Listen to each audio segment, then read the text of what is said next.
Hello guys, आप सब लोगों का स्वागत है श्री रामायण से चले पर। मेरा नाम मीना गोस्वामी। आप सब कैसे हैं? मैं आशा करती हूँ आप सब बहुत अच्छे होंगे। आप सबको राधे राधे, जय श्री कृष्ण। जैसे गाइस कल की क्लास में हम लोग व्यंजन के प्रकार पढ़ते गए। व्यंजन के प्रकार कितने कितने प्रकार के होते हैं गाइस? 5 प्रकार के होते हैं। कौन कौन से होते हैं गाइस? स्पर्श व्यंजन होता है, आपका अंतस्थ व्यंजन होता है, ऊष्म व्यंजन होता है गाइस, आपका संयुक्त व्यंजन होता है और आपका द्विगुण व्यंजन होते हैं गाइस। ठीक है। और गई हम लोग स्पर्श व्यंजन के बारे में हम लोग बहुत ही अच्छे तरीके से पढ़े थे। जो भी मेरे नए विद्यार्थी मुझसे एक चीज़ कहेंगे, आप पिछली क्लास जरूर देख लीजिएगा, जिससे कि आप लोगों को अच्छी तरीके से आप समझ पाएंगे कि स्वर किसे कहते हैं, स्वर कितने प्रकार के होते हैं, ठीक है, स्वरों की संख्या कितनी होती है। तो ये सब के बारे में आप अच्छी तरीके से जान पाएंगे। जैसे व्यंजन किसे कहते हैं, व्यंजनों की संख्या कितनी होती है, वर्णमाला में व्यंजनों की संख्या कितनी होती है, ठीक है, परंपरागत रूप से व्यंजनों की संख्या कितनी होती है। तो ये सब के बारे में आप अच्छे तरीके से जान पाएंगे। ठीक है, तो चलिए हम लोग अपना क्लास स्टार्ट करने से पहले आप इस वीडियो को अपने इंस्टाग्राम पर, फेसबुक पर, व्हाट्सएप पर हर जगह इसे शेयर कर दीजिएगा, जिससे और विद्यार्थी इसका साथ ले सके। तो देखिए, मैं आपको एक चीज़ बता दूं, ये जो अभी हाल ही में यूपी पीसीएस का एग्जाम हुआ था, उसमें उसमें मतलब वर्णमाला से 2 क्वेश्चन पूछे गए थे। तो आप लोग बड़े ध्यान से पढ़िएगा, क्योंकि वर्णमाला से 2-3 क्वेश्चन पूछे ही जाते हैं, चाहे वो वीडियो में हो, चाहे यूपीएसआई में हो, या तो फिर यूपी कांस्टेबल में हो। ठीक है, तो इससे क्वेश्चन पूछे ही जाते हैं।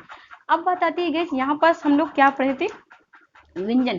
देखिए, व्यंजनों के प्रकार, व्यंजनों के प्रकार, व्यंजनों के प्रकार हम लोग स्पर्श व्यंजन के बारे में कल डिटेल से पढ़े थे कि स्पर्श व्यंजन किसके बारे में गए? स्पर्श व्यंजन।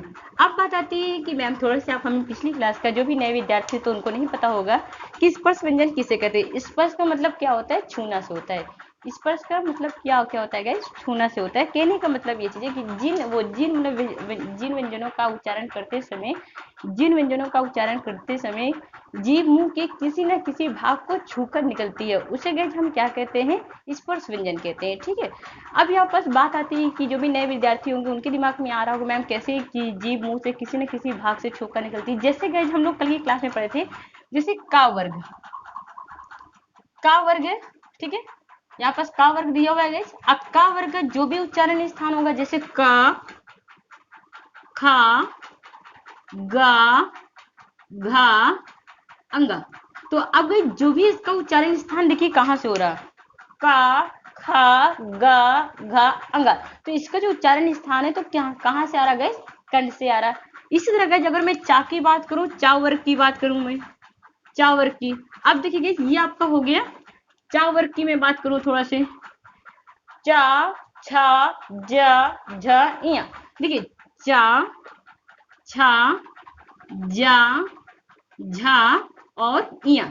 अब ये इसका जो उच्चारण स्थान हो रहा है, आपकी जीवा कहाँ जा रही है? नीचे की ओर है। जैसे आपकी जीवा नीचे की ओर जाएगी तो वो कहाँ से उसका उच्चारण स्थान हो रहा है? तालु से हो रहा है। कहाँ से हो रहा है? देखिए, आप बोलकर भी देखिए, आप प्रैक्टिकली करिए, आपको रटने की जरूरत नहीं है, प्रैक्टिकली करके देखिए। चा, छ, जा, झा, या। तो या इसका जो उच्चारण स्थान होगा इस तालु से होता है, इसका कंठ से होता है। इसी तरह गाइस आपका टा वर्ग होता है। टा वर्ग में जो भी आपका होता है, टा, ठा, डा, ढा, अड़ा, इसका जो उच्चारण स्थान होता है गाइस वो मतलब कहाँ से होता है? टा। देखिए, आपकी जीवा ऊपर की ओर जा रही है तो मूर्धा से हो जाता है, इसका जो उच्चारण स्थान होगा मूर्धा से होगा। इसी तरह गाइस ता वर्ग का जो उच्चारण स्थान होगा, ता, था, दा, ध, ना, इसका जो उच्चारण स्थान हो रहा है गाइस दंत से हो रहा है। आपकी जीवा जाके दांत में टकरा जाती है, तो हम लोग बोल देते हैं इसका जो उच्चारण स्थान होता है गाइस ता, था, दा, धा और ना। इसका जो उच्चारण स्थान होता है गाइस कहाँ से होता है इसका उच्चारण स्थान? इसका उच्चारण स्थान दंत से होता है। अब आती है बात पा की। अब बात आती है पा की। अब देखिए पा, इसका जो उच्चारण स्थान होता है होंठ से होता है। जैसे पा, फा, बा, भा और मा, इसका जो उच्चारण स्थान होता है गाइस ऊंट से होता है।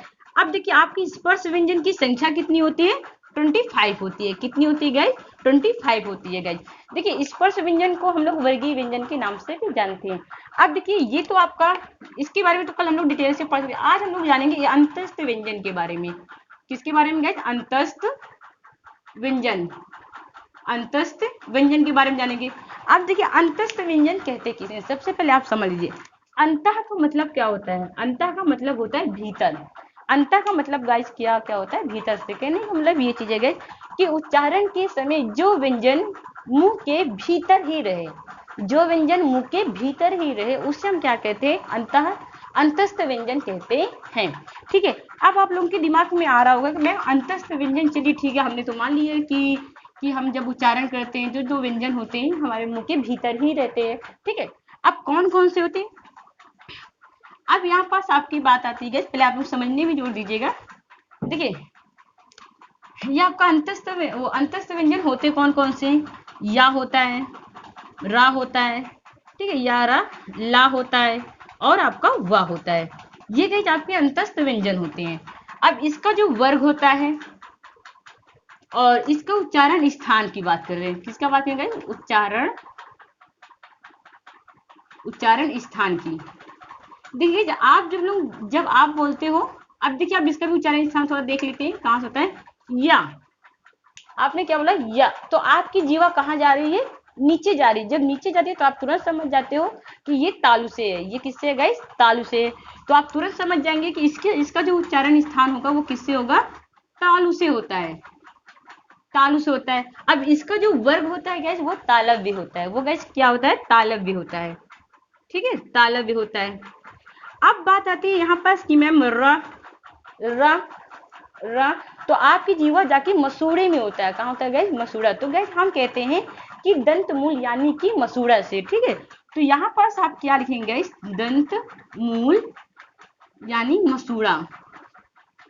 ठीक है, मसूड़ा से। इसी तरह गैस अब देखिए यहाँ पास इसका जो होता है वर्तस्य होता है। क्या होता है गैस, वर्तस्य होता है, वर्तस्य। ठीक है, वर्तस्य। अब बात आती है गैस ला का भी ऐसे होता है। अब ला का भी बोल के देखिए, ला, तो आपकी जो जीवा होती है वो कहाँ पास होती है, मसूड़े के पास होती है। तो गैस इसका भी वर्तस्य होगा और इसका भी यही होगा। अब वाह बोलिए गैस, वाह मतलब कि ऊपर के दांत और नीचे के होंठ। ऊपर के गैस दांत होते हैं। ठीक है, आप प्रैक्टिकली करके देख लीजिएगा, ऊपर के दांत और नीचे के होंठ, निचला होंठ गैस। ठीक है,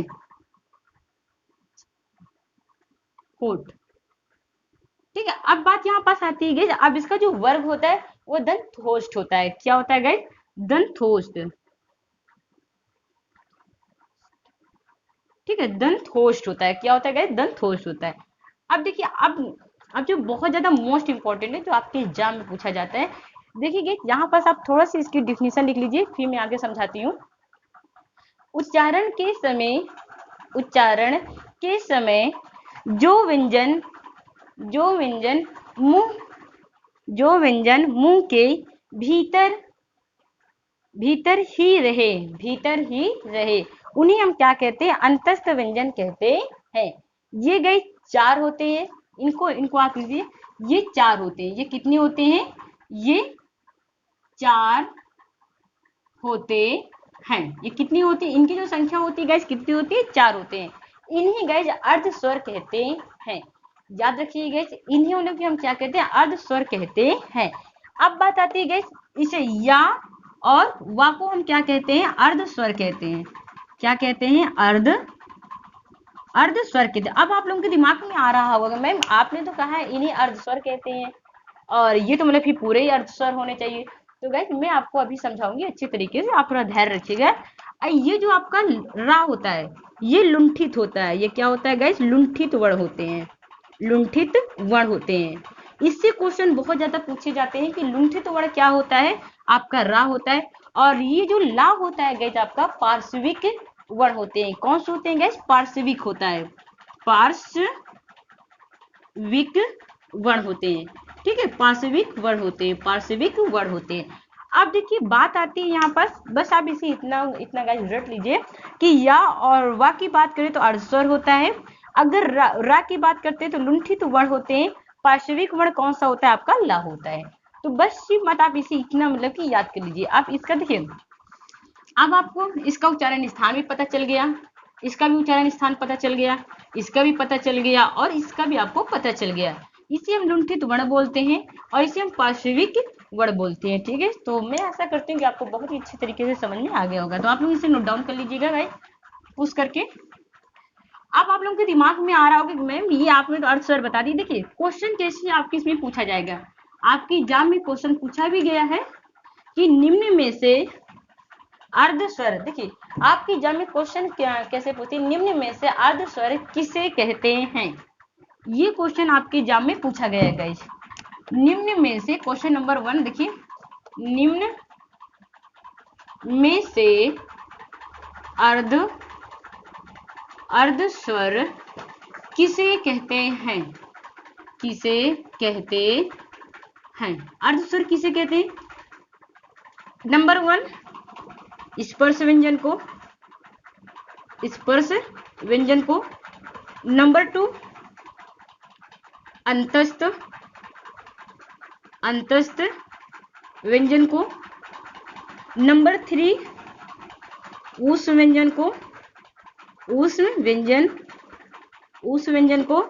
नंबर 4 की संयुक्त व्यंजन को, संयुक्त व्यंजन को। ठीक है, एक तो ऑप्शन ये हो जाएगा। अगर यहाँ पास क्वेश्चन पुटअप करे आपसे कि निम्न में से अर्ध स्वर किसे कहते हैं, तो आपको पता होना चाहिए कि अर्ध स्वर किसे कहते हैं, अंतस्थ व्यंजन को कहते हैं। किसे कहते हैं, तो आप किसमें टिक करके आएंगे, अंतस्थ व्यंजन को। अगर से तो आप किसमें ये दे दे, या रा, ठीक है, या वा, ठीक है, या तो आपकी एग्जाम में ये दे दे या ला, या तो आप इसमें दे दे या और आपका ला और या। तो गाइस आप मुझे बताइए कि इसमें कौन सा ऑप्शन आपका सही है। तो यहाँ पर देखिए गाइस, आपका जो ऑप्शन होगा सबसे पहले आपके दिमाग में आना चाहिए, चलिए ठीक है, ये तो हो नहीं सकता, ना ये हो सकता है, ना ये हो सकता है। इसके मतलब कि या और वा आपका क्या है, अर्धस्वर है। अगर शायद इस तरह गाइस पूछेगा तो आप बताओगे या वा है, अगर ऐसे करके आपसे पूछेगा तो आप बताओगे अंतस्थ व्यंजन है। ठीक है, कि निम्न में से अर्धस्वर किसे कहते हैं, तो आप इस तरह करके बताएंगे। तो मैं आशा करती हूँ कि अंतस्थ व्यंजन में अब आपसे कोई गलती नहीं होगी। ठीक है, अब देखिए बात आती है यहाँ पास, ये तो गाइस आपके हो गए। अब गाइस हम लोग स्पर्श व्यंजन के बारे में, अंतस्थ व्यंजन के बारे में बहुत ही अच्छी तरीके से जान चुके हैं। अब बात आती है ऊष्म व्यंजन के बारे में। किसके व्यंजन के बारे में क्या जानेंगे, ये तो गाइस आपका अंतस्थ व्यंजन हो जाता है, अंतस्थ व्यंजन। अंतस्थ व्यंजन के बाद अब आपका आता है ऊष्म व्यंजन। अब देखिए 5 होते हैं, ठीक है, ऊष्म व्यंजन।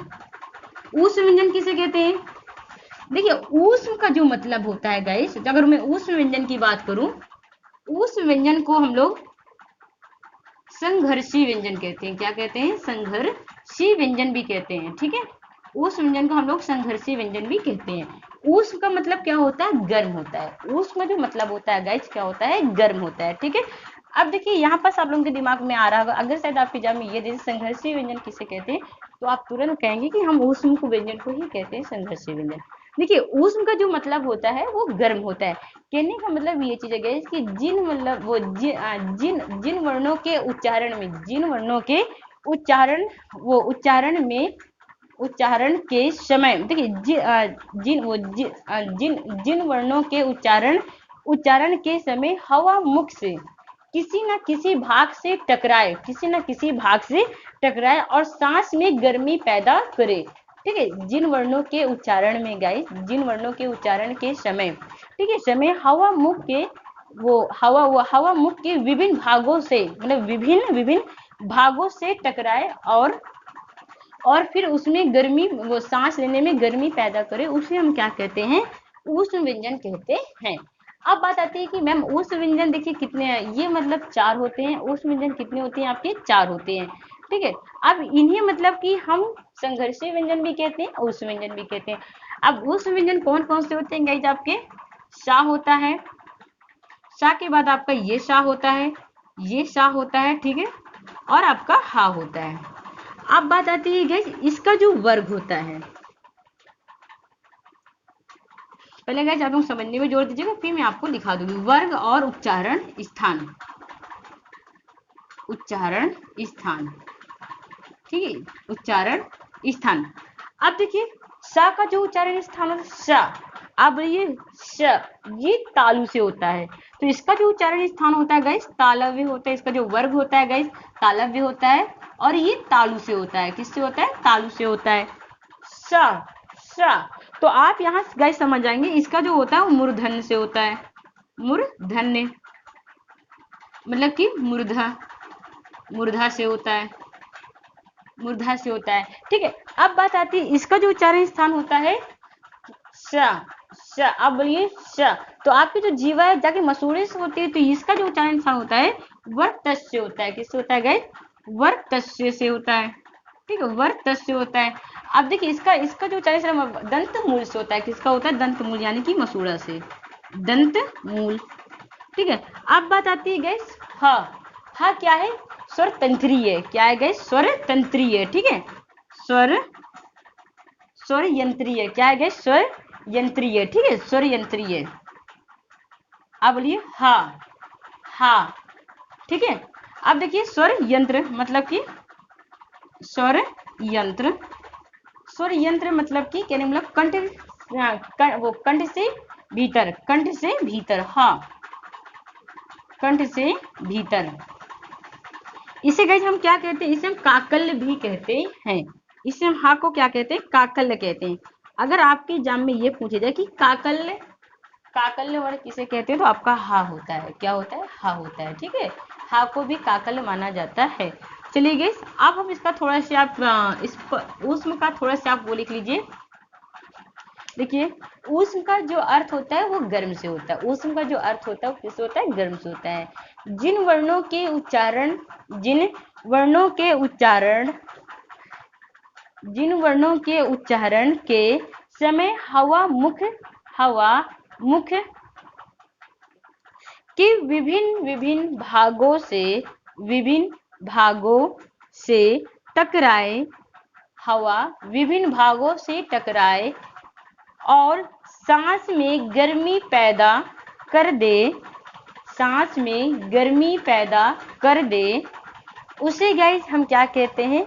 ऊष्म व्यंजन भी कहते हैं और वो संघर्षी व्यंजन कहते हैं। ये 4 प्रकार के होते हैं। ये गाइस कितने प्रकार के होते हैं? 4 प्रकार के होते हैं। अब इसे गाइस आप लोग नोट डाउन कर लीजिए। ठीक है, इससे आप लोग क्या करिए? नोट डाउन कर लीजिए। ये आपका वर्ग है,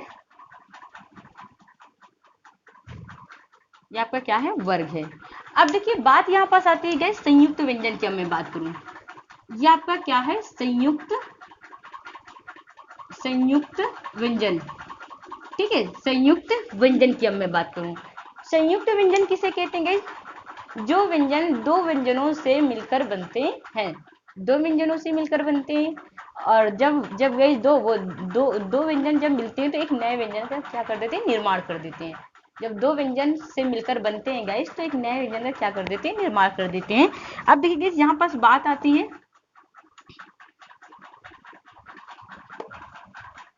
देखिए अब यहाँ पास आप लोग डाल लीजिए संयुक्त व्यंजन, संयुक्त, संयुक्त व्यंजन। ठीक है, संयुक्त व्यंजन। अब देखिए संयुक्त व्यंजन किसे कहते हैं? जो व्यंजन दो व्यंजनों से मिलकर बनते हैं और एक नए व्यंजन का निर्माण कर देते हैं। जैसे गाइस आपका दिया हुआ है छा, छा हो गया। देखिए छा गाइस किससे किससे बनता है? आपका का और सा से मिलकर बनता है। किससे बनता है? का और सा से मिलकर बनता है गाइस। एक चीज याद रखिएगा, अगर शायद आपकी एग्जाम में ये दे दे ऐसे करके,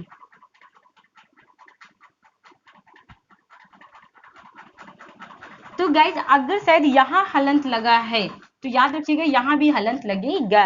अगर यहाँ हलंत नहीं लगा है तो यहाँ हलंत नहीं लगेगा। तो ये चीज आप याद रखिएगा, क्योंकि आपके एग्जाम में ऐसे भी दे दिया जाता है और ऐसे भी। एक चीज याद रखिएगा, अगर ये चीज दिया होगा तो आप याद रखिएगा कि अगर इसके नीचे हलंत लगा तो यहाँ भी हलंत लगेगा, अगर यहाँ हलंत नहीं लगा है तो यहाँ हलंत नहीं लगेगा। ठीक है, ये दो व्यंजन है, जब ये दो जब जब ये दो व्यंजन आपस में मिल जाते हैं तो एक नए व्यंजन का क्या कर देते हैं? निर्माण कर देते हैं। ठीक है, इसी तरह गाइज आपका दिया हुआ है त्रा, त्रा भी किससे बनता है? मिलकर ता और रा से मिलकर बनता है, ता और रा से मिलकर बनता है। ठीक है, तो आप गाइज इसी तरह इसे नोट डाउन कर लीजिए।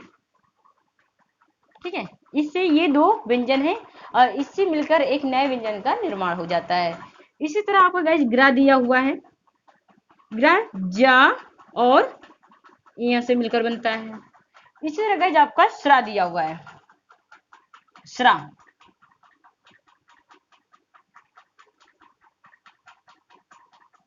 तीसरा। ठीक है, अब देखिए याद रखिए ये जो आप ये गाइस आपका हो गया। ठीक है, तो ये गाइस रहे आपके संयुक्त व्यंजन। देखिए उच्छिष्ट व्यंजन, देखिए ये जो गाइस आपके द्विगुण व्यंजन है, ठीक है, और ये जो गाइस आपकी द्विगुण व्यंजन है गाइस, उसे हम उच्छिष्ट व्यंजन भी कहते हैं। क्या कहते हैं गाइस? उसे हम उच्छिष्ट व्यंजन भी कहते हैं। ठीक है, अब उच्छिष्ट द्विगुण व्यंजन कौन से होते हैं गाइस? आपकी ये आपका ढा होता है और ये आपके द्विगुण व्यंजन होते हैं गाइस। तो मैं आशा करती हूँ कि आप लोगों को अच्छे तरीके से व्यंजनों के प्रकार के बारे में पता चल गया होगा गाइस। हम लोग मिलते हैं नेक्स्ट वीडियो में। ओके, धन्यवाद।